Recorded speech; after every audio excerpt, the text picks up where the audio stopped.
आई एगो पत्नी अपना पति से कहतड़ी कि ये सैया जी हाई ओठलाली बेचल बंद कर दी ना तो हम माहूर खा के मर जाए। कैसे कहतड़ी?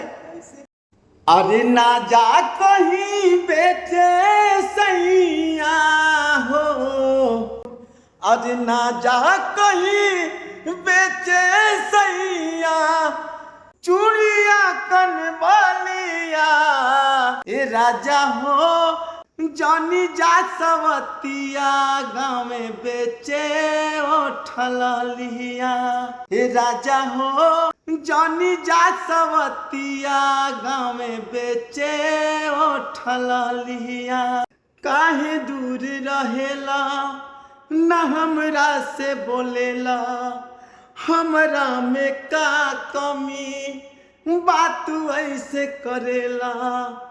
काहे दूर रहेला न हमरा से बोलेला, हमरा में का कमी बात ऐसे करेला। अरे खाला नहीं खाना सोना सोच फेंकेला थारिया।